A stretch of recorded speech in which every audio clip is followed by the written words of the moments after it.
Peace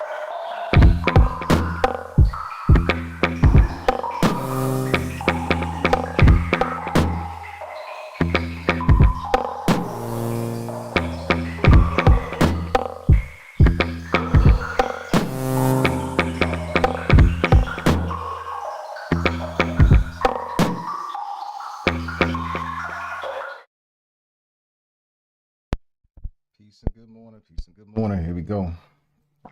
This is Getting It Together. I'm Sha, aka Dragon's Pitchfork, and we do this. We, as in me, myself, and I. We do this because we're on a walk right now. We're learning to develop gratitude practice. The tool we're using right now is called The Magic. It's a book by Rhonda Byrne, the author of the best-selling book, The Secret. And it's helping me. It's definitely helping me gain some tools that help me battle some negative thoughts, and that's actually really timely too, because I have had a lot of those thoughts this week. This week I was definitely under assault by the darkness, man, and it reminds me of a song that we're working on right now. The because last time I was under assault like this, I wrote the verse for that song that's now becoming hopefully a whole crew song, the first whole crew song, and it's one that's gonna speak to the ethos of Grayskull, working to improve the mental wellness states of people in hip hop and of marginalized people, looking to provide the bridge between distress and support. That's how I look at it. I call it hip hop group therapy, because hip hop has been my therapy in so many cases, so many times. Just the start of the verse, it was the original beat was called Emotions. I'm gonna I'm gonna change the name because I want it to represent and really be a badge to represent Grayskull's Gray Space, which is our mental health and wellness initiative. It's where we host certain episodes with people who work in the mental health field or who are just associated with mental health and wellness. But also it's our Thursday night space where we come together as a crew and check in on each other, sometimes just hang out, but we provide a safe space for people to be who they are and do what they do, get stuff off their chest if they need to. Um, Last night's episode, or not even episode, we didn't record, and they're never episodes, but last night's was definitely interesting because I've been kind of in a funk this week, and I was definitely in a funk yesterday, and the vibe was just, the air was real interesting, man. But yeah, the verse, it was a night I was going through some things, and Yani ended up writing a piece.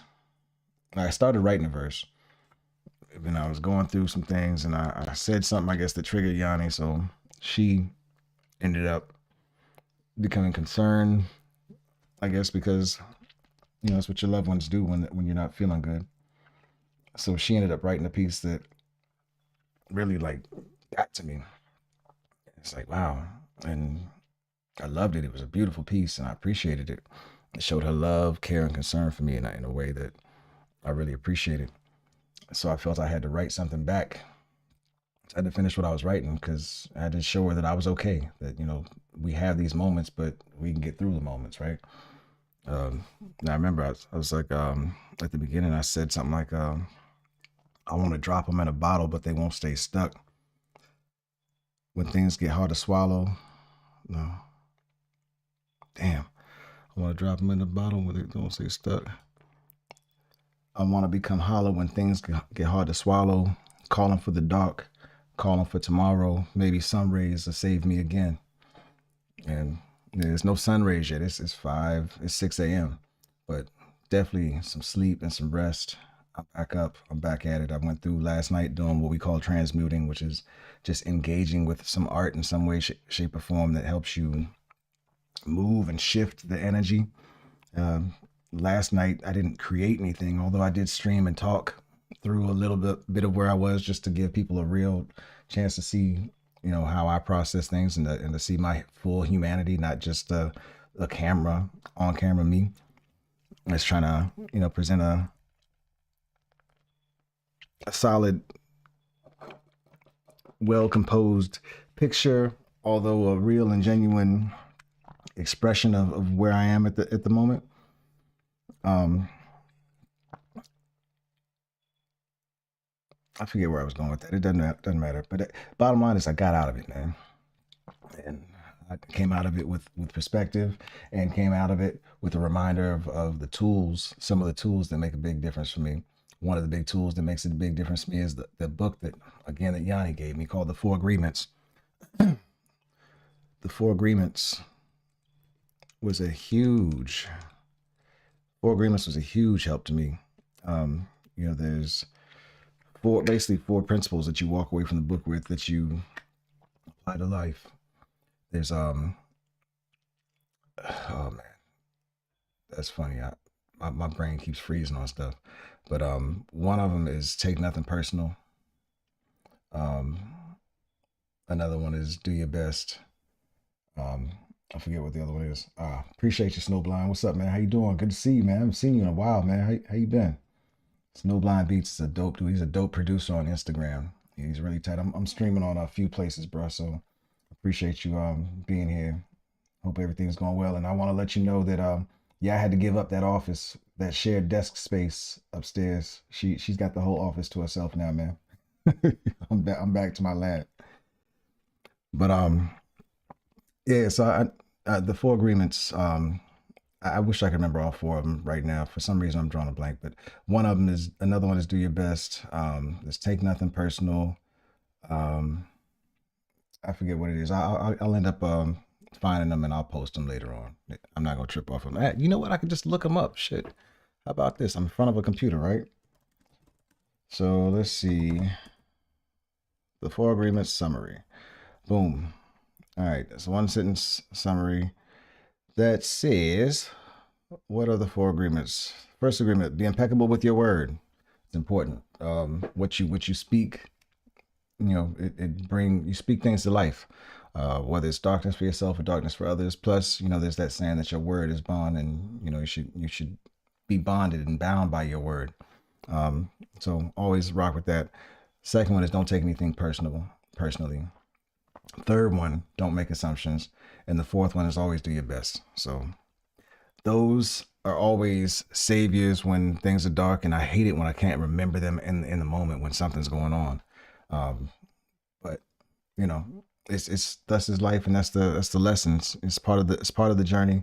I'm getting better at pulling up and pulling out of the dark spots when they come up. And then this morning, I'm glad I got back into the meditation practice over the past 3 days, working on building that up, because this morning's lesson was right on time, and I wanted to play at least some seconds of it because it spoke right to it. And then also a friend of mine hit me up last night real timely and let me know about something he's going through that also helped me pull out and get perspective as well. I got to hit him back as soon as this is done too, to check in on him. Shout out. I'm not gonna say your name because I'm not gonna put you on the spot like that. I don't want to have anybody pinging you like that. But here's the piece from this morning's meditation that like, it was at the last. They're 10-minute meditations. I'm on day 3 of this little program that's supposed to teach you how to meditate. And I'm actually, for the first time, I think, really seeing the benefits of meditating. Right. And I've been doing it for years, and it's just never really sunk in. But this morning, I could feel a major difference. And I could feel the purpose that I've been coming to understand, which I wasn't getting before. I couldn't quite grasp it before, that the purpose isn't to stop all thoughts and not to think, but it's to be able to watch your thoughts, monitor your thoughts, and how to gain control of your mind, regain control of your mind, because our thoughts, at some point, we get to a point where our thoughts overrun us and take us over, and we allow our thoughts to run us into situations, madness, depression, anxiety. But through gaining control of your mind and gaining control of your thoughts, and being able to not control whether or not you have the thoughts, but control how you respond or react to the thoughts, and control how much of an effect your thoughts have on you. That is definitely something I was getting this morning. As thoughts were coming up, I was able to, return myself to focusing on breathing, which would make the thoughts dissipate and go away. I went through a variety of thoughts, and I actually got to a point where I was doing pretty well this morning. And I hear that you'll have some days on, some days off where it'll work well, some days when it won't. And boom, Snowblind said, "I told you." Yeah, you jinxed me, man. He told me that desk upstairs, that once she started getting her stuff encroaching on my side of the desk, it was over. And yeah, you're right, bro. You got it. But back to the meditation thing, right? So I think I got much further along in it, and I know that some days I'm going to do extremely well, and I can expect or understand that some days I may struggle to gain control or push away. Well, let thoughts be as they are, not even take action on them, right? But the most important thing is to be able to watch your thoughts. And when she also, well, listen to what she has to say on this part. This was actually extremely relevant to where I was last night. Over the next few days, if you are triggered to react in anger, in panic or fear by something or someone in your life,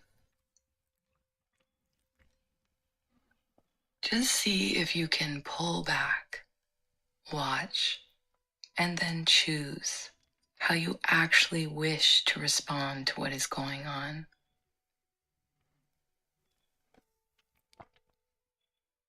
Try not to react.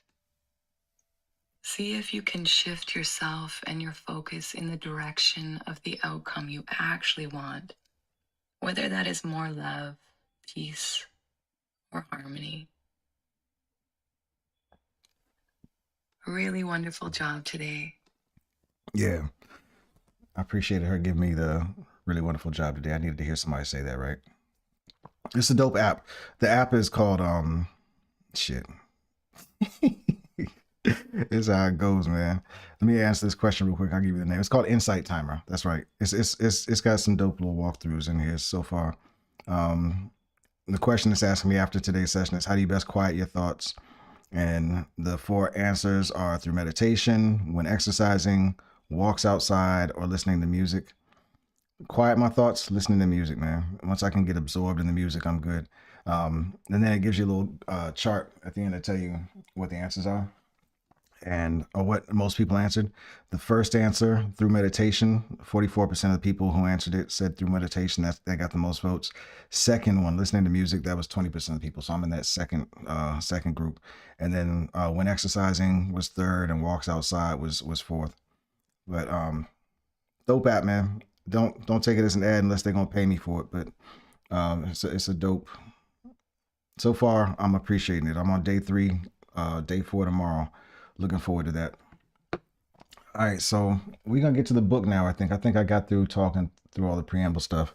Again, reading The Magic by Rhonda Byrne, author of The Secret.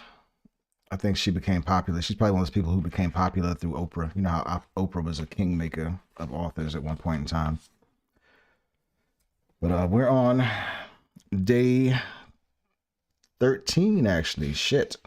I hope I numbered this correctly on here, on the streams that are posted on the other platforms. In case you all don't know, I'm on broadcasting here. I'm doing the live here on Instagram, and pardon me if it dumps out. It keeps cutting out on me at some point, and doesn't complete here. But the full stream is always on YouTube, Twitter, Facebook, Twitch, and LinkedIn. So I'm restreaming through restream.io.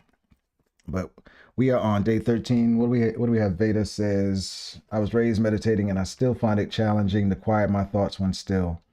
For me, putting my headphones on and dancing is a big part of how I meditate. That's dope. That's dope. Yani uses dance as part of her meditation, a part of her daily routine to get her head right after meditation. So that's dope to hear that works for you, Veda. Raised meditating, man. I wish I would have been raised with some practices that would help me with my mind. And it's not that I'm angry about it or upset about it. I just it would have been nice. But I'm enjoying the journey. I'm glad that I'm at this stage where I am now. And I think I know I'm where I'm supposed to be, and that my experiences are happening exactly as they're supposed to happen. I think they're connecting me with the right people, with the people that I feel like I want and need to have around me at this point in my life. And I wouldn't be here if not for all the experiences before now. But let's get busy. We're going to get into reading the chapter real quick. Day 13.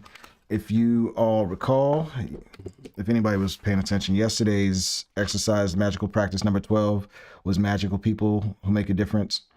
And that was to find a quiet place alone sometime during the day and make a list of 3 people who made a difference in your life. And then to work through one person at a time. And while talking out loud, tell each person the reason why you're grateful to them.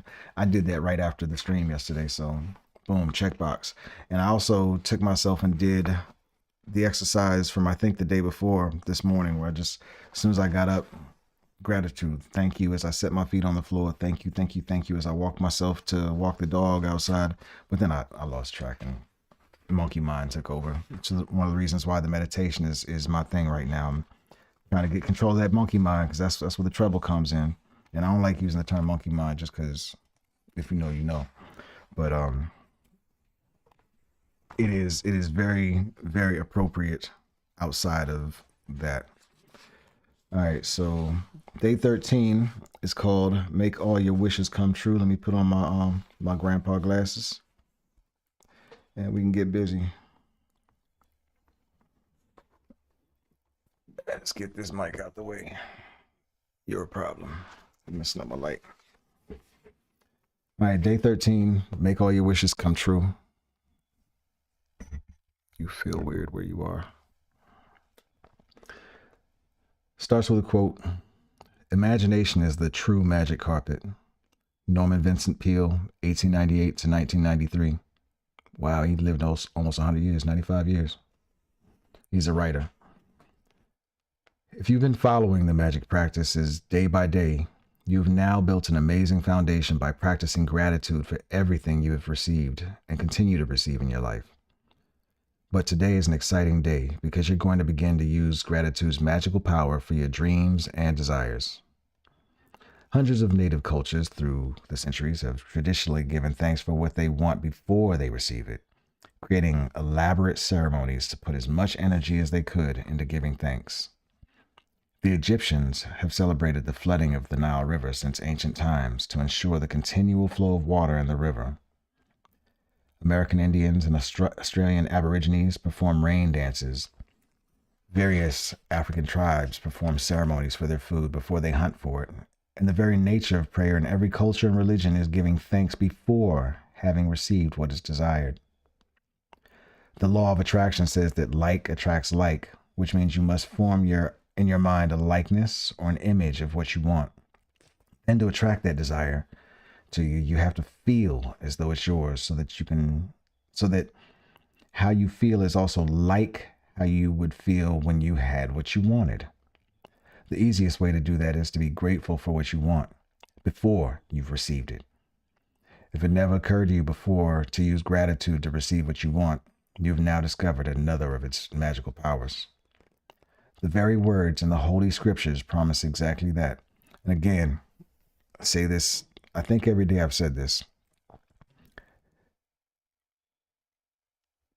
We're having a conversation with somebody when reading this book, when reading any book. And in order to have a healthy conversation, you need to quiet your thoughts and your responses and don't be worried about your responses and just worried about taking in what the author has. Normally, old me would have been triggered probably just by saying Holy Scriptures, like, oh, this is a religious book. And I would have probably been ready to just shut it down, or I'd have been a little more resistant to whatever messaging, or I'd be distracted at least while listening. But the purpose of doing something like this for me is to just ingest somebody else's perspective, point of view, and ideas, and to process my thoughts about those later, after the fact, and to try not to get distracted by my thoughts, so I don't rob myself of the opportunity to grow and evolve. Now, the author has a theme throughout the book too, where she takes this quote from, I believe it's the book of Matthew, and she injects the word gratitude in front of, or in a certain spot of this sentence or this quote that she puts in here. And looks like this time it's a 2-sentence sentence quote through most of the book, but this time she's only given one of the sentences, and she injected the word gratitude, which she has outlined in bold, and then in parentheses she puts other parts that she's injecting that are relevant to this specific chapter, but the gratitude is always injected in bold. The quote that she has this time is, "Whoever has gratitude now," it's in parentheses, "will be given more," and then in parentheses again, "in the future, and he or she will have an abundance." Read it again without the commentary. Whoever has gratitude now will be given more in the future, and he or she will have an abundance. Gratitude is something you must have before you can receive, not something that you simply do after something good has happened. Most people are grateful after they receive something good, but to make all your wishes come true and change your entire life by filling it with riches in every area, you must be grateful before and after. Through the act of being sincerely grateful for receiving your desire beforehand, you immediately form an image in your mind that you have it. You feel as though you have it, and you're fulfilling your part.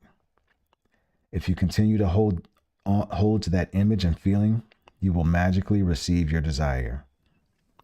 You won't know how you'll receive it, and it's not your job to figure it out. You don't try to figure out how gravity is going to keep you on the ground when you go for a walk, do you? You trust and know that when you go for a walk, the law of gravity will keep you firmly on the ground. Likewise, you must trust and know that when you're grateful for what you want will be magically moved to you because it is the law of the universe. That's kind of a dope way of putting things in perspective for me, at least. That resonates with me as a way to motivate me to give it a shot, at least. Because a lot of this, my old mind would be very resistant to, and I'd be like, man, this is some hocus pocus bullshit. But I'm glad I now am at this stage in my life where I'm ready to receive something like this, and that I'm actually enjoying taking it in. Next section in this chapter is called What Do You Want? What do you most want right now? At the beginning of this book, I asked you to get really clear about what you want in every area of your life. If you didn't do that earlier, now is the time to do it. Go to the list you created now and choose your top 10 desires for this magical practice. You can select 10 desires from different areas of your life, such as money, health, home, and relationships. Or you might want to choose 10 desires in one area you really want to change, such as work or success. Be very clear and specific about what you most want so that you can see the changes magically happen from this practice. Imagine you're putting a magic order with the universe for your top 10 desires because, in truth, by using the law of attraction, that's exactly what you're doing. Sit down at a computer or with a pen and journal and create a separate list of your top 10 desires in the following way, as though you've received them.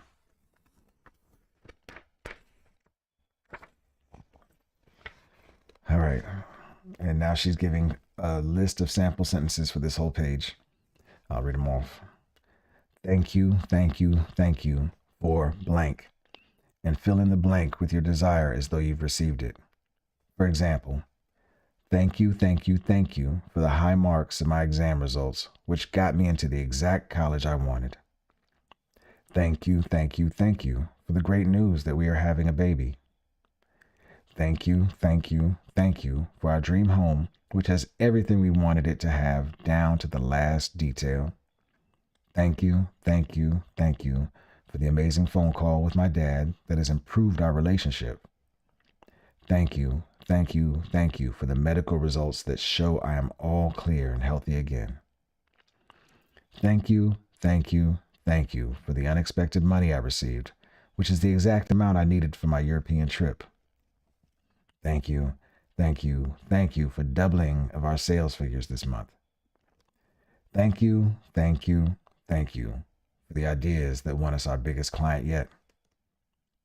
Thank you, thank you, thank you for my perfect partner. Thank you, thank you, thank you for how easy and effortless our move was. That actually gives me ideas. And it's funny because it's very relevant to a conversation Yani and I were having this week where she was talking, she's further along in this book and she's reading another book that have kind of given her this concept already. She's kind of got this baked into her already. And yeah, this is going to be an interesting one for me to work on. I definitely got to put some time in on this one. This one's going to, like, I'm not going to have a problem doing the exercise, but like feeling it and feeling like it's going to really manifest something, that's where my mind normally has trouble. And I'm gonna put some work in on this. I'm trying something different, right? I'm getting it together. I'm rebooting myself. Writing thank you 3 times in a row is a powerful thing to do because it prevents you from throwing the words away and increases your focus of gratitude. Saying thank you 3 times is also a magic formula because it is the mathematical number of all new creation in the universe. For example, it takes 1 male and 1 female to create a baby. The male, female, and baby total 3, completing a new creation. The same rule of 3 applies to the creation of everything in the universe, including the creation of your desires. And so when you say thank you 3 times in a row, you are using the magic number of creation and a secret magic number. Funny thing, 3 has been my favorite number since I've been in preschool. I was also born on the 3rd, but 3 has always been my favorite number. That's why I also, when I release music, sometimes I release them in what I call tray bags, 3 pieces of music. Yani's about to release some of her writing. She's adopted the theory, and she's going to release a tray bag of some of her writing. So 3 is a very prominent number in my life. We're both very, very much attracted and in love with the number 3. It's another reason I know she was right for me. The second step of Make All Your Wishes Come True involves saturating your desires with even more gratitude. You can complete the second step at any time during the day today, either at the same time as listing your top 10 desires or intermittently throughout the day. To saturate each of your desires with gratitude's magical power, begin with the first desire on your list and, using your imagination, mentally answer the following questions as though you've received your desire. What emotions did you feel when you received your desire? Who was the first person you told when you received your desire, and how did you tell them? What is the first great thing you did when you received your desire? Include as much detail as you can in your mind. Finally, reread each desire and really emphasize the magic words thank you so that you feel them as much as you can. Move on to the second desire in your list and follow the same steps with each desire until you've completed all 10 desires. Spend at least 1 minute on each desire. If you want to do something that's really powerful and a lot of fun, you can also create a magic board where you attach pictures of your desires. Cut out the pictures and attach them to a board that's in a place where you will see it often. Place the magic words thank you, thank you, thank you in big bold letters on your magic board. Or you can use your refrigerator as your magic board. If you have a family, you can create a magic board as a family project because children love it. Imagine that your magic board is truly magical and that whatever you place a picture of on your board is instantly being moved towards you. Your continued gratitude for it will magnetize it all the way into your life. Yani has done this with her screensavers on her phone and her iPad. She went into Canva and created a screensaver, and she used, a lot of pictures that she's taken or that I've taken, and she's taken some stock photos and created this dope collage, man. She's so dope, man. The way she does stuff. I'm starting one, but my monkey mind. I'm all over the place. I'm like Cap fighting Loki for the first time. So magic practice number 13, make all your wishes come true. The author at the end of every chapter gives you a list of things to do. Today it's a list of 6. The first one is always the same, except yesterday I think was the first time. I think it was different on one of them. But number 1, count your blessings. Make a list of 10 blessings, write why you're grateful, reread your list, and at the end of each blessing, say thank you, thank you, thank you, and feel as grateful for that blessing as you can. Feeling being the important part of it. 2, sit down at a computer with a pen or journal and list your top 10 desires. Write thank you 3 times before each one, as though you've already received it. For example, thank you, thank you, thank you for blank your desire. 3, using your imagination, answer the following questions in your mind, as though you've received each of your 10 desires. 1, what did you feel when you received your desire? 2, Who was the first person you told when you received your desire, and how did you tell them? 3. What is the first great thing you did when you received your desire? Include as much detail as you can in your mind. 4. Finally, reread the sentence listing your desire and really emphasize the magic words, thank you, so that you feel them as much as you can. 5, if you like, create a magic board, cut out pictures and attach them to your magic board and put it in a place you will see often. Title the board with thank you, thank you, thank you in big, bold letters across the top. And then 6, always the same too, just about. Just before you go to sleep tonight, hold your magic rock in one hand and say the magic words, thank you for the best thing that happened during the day. All right. It sounds like a lot to me, to be honest, man. So I'm going to have to push and kick myself to knock this out today. But I'm in, man. I'm in.